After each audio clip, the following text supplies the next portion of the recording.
Hey guys, it's Jeannie, and I'm back with episode 11 of Cheerfully Embracing Life's Transitions. And we're going to continue to dive into Ruth's book of the Bible and the many transitions that unfold. So if you haven't listened to episode 10, you may want to go back and listen to it first, and the link will be in the show notes. So let's go ahead and get started with section 3, which is called Embrace New Beginnings. Now, Naomi received incredible news that the Lord was intervening to help his people and provide for them back in Judah. So, inspired by this, she returns to her native land of Judah, where her family resided and God's abundant provision awaited. So Naomi urged Ruth and Orpah, which was her two daughter-in-laws that married her sons who's passed away, to return to their mother's homes in an act of selflessness and genuine concern. She knew their families would care for them and provide their needed support. So, with a heartfelt word, she blessed them and she said in verses 8 and 9, "May the Lord show kindness to you as you have shown to your dad and me. May the Lord grant that each of you will find rest in the home of another husband." So these daughter-in-laws had been a tremendous source of kindness and support during Naomi's tragedy of losing her husband and her sons. And now she wished them happiness and prayed for them to find new husbands who would provide love and security. Now, this must have been very difficult for Naomi because in those days, widowers were often neglected, taken advantage of, or even left in poverty. And the law of Moses prescribed that the nearest relative of the deceased husband should care for the widow. But Naomi was in a foreign land, unsure if any of her family members were still alive in Judah. And Naomi could have chosen to stay and rely on her daughter in laws to care for her, but her love and concern for them took precedence. She wanted them to be safe and well cared for, even if it meant separating from them. She didn't want them to suffer because of her, and she didn't want to burden them with her presence. So, during challenging times, it's essential to reflect on how we consider the feelings of others. Do we prioritize our well being without considering the impact of those around us? Are we truly taking care of ourselves while genuinely caring for the people in our lives? Are we embodying the selflessness and thoughtfulness of Naomi, who always thought of others before herself? So, as we continue our journey through Ruth, let's take a moment and pray and reflect on how we treat others. Let's ask God to reveal any areas where selfishness may creep into our hearts and minds. May He help us shift our focus, thinking of others before ourselves and cultivating a genuine spirit of care and consideration. Embrace a fresh perspective today. Begin thinking of others with love and kindness. Now, let's think about some more questions. Reflecting on Naomi's selfless act of urging Ruth and Orpah to return to their mother's homes, how does this inspire you, especially during difficult and challenging times? During these difficult circumstances, why is it important to reflect on how our actions and decisions may impact the well-being of others, just like Naomi did? How can we balance caring for ourselves and genuinely caring for the people in our lives, like Naomi did? And how does shifting our focus from self-centeredness to genuine care and consideration for others align with the teachings of Jesus and the values of the Christian faith? And how can embracing a fresh perspective today and intentionally thinking of others with love and kindness transform our interactions and relationships? So let's move to section 4, which is going to be the power of love and devotion. So we witnessed a heartfelt farewell in the tender moments in verses 9 and 10. Naomi kissed her beloved daughter-in-laws, and tears flowed freely as they expressed their desire to accompany her back to her homeland. The love between them must have been profound. Can you picture that? These three women who had experienced so much pain, they now embraced one another for support and silence. Ruth and Orpah, they couldn't bear the thought of parting from Naomi. Their hearts longed to stay by her side. However, as we go to verses 11 and 13, we see Naomi attempting to explain to them all the reasons they shouldn't stay with her. She believed she had nothing to offer. With no more sons to marry, she doubted any man would want her.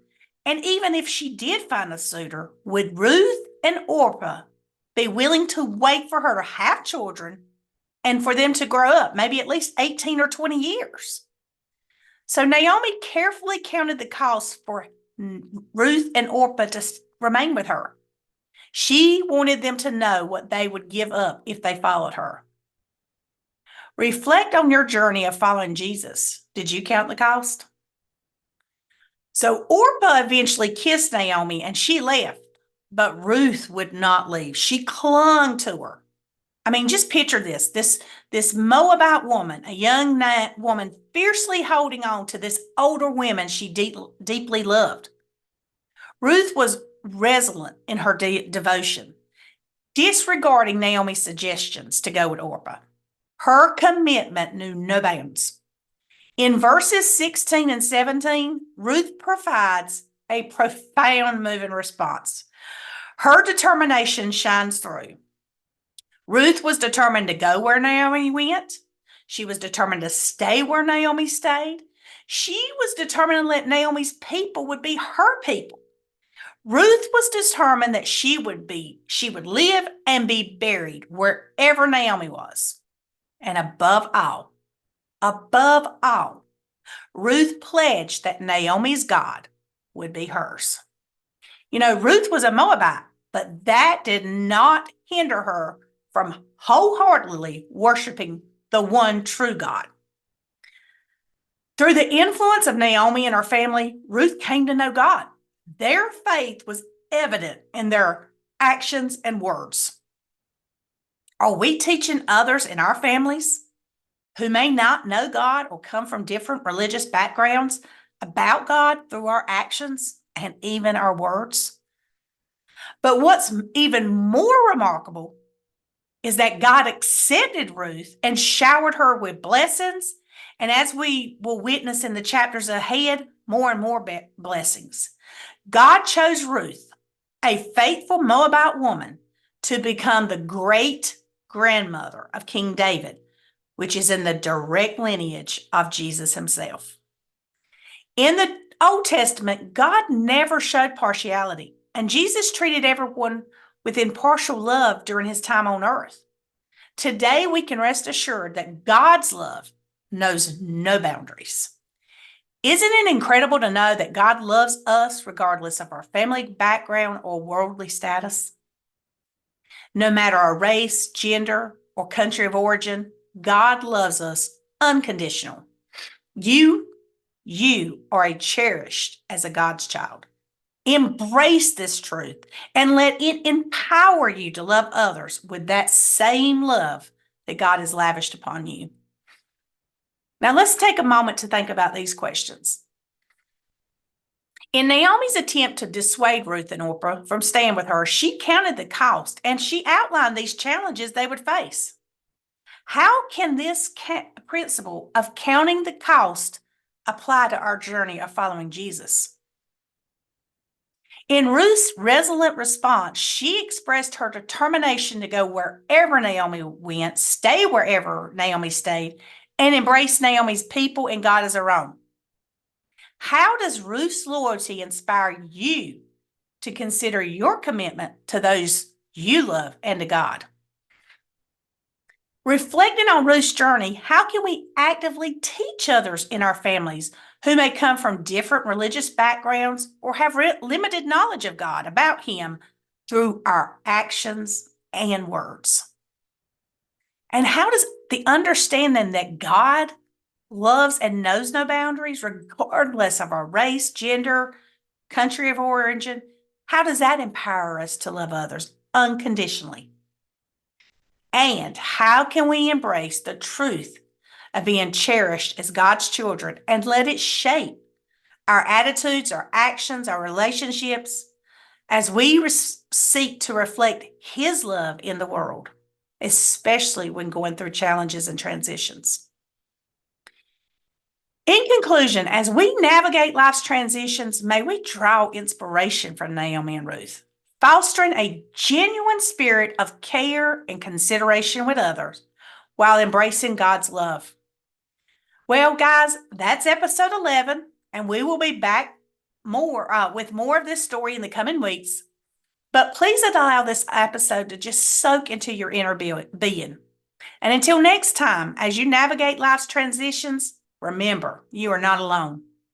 And I pray these episodes discussing the Book of Ruth have allowed you to reflect on your life challenges and how you approached them. If you're interested in being a part of a community of women navigating life's transitions, consider joining the Cheerful Transition Journey Facebook group. You can find the link in the show notes. This group aims to support, encourage, and guide each other through life transitions and challenges. And guys, if you like this show, like it or follow me or leave a comment below or share it with friends and family so they can receive the blessings from this.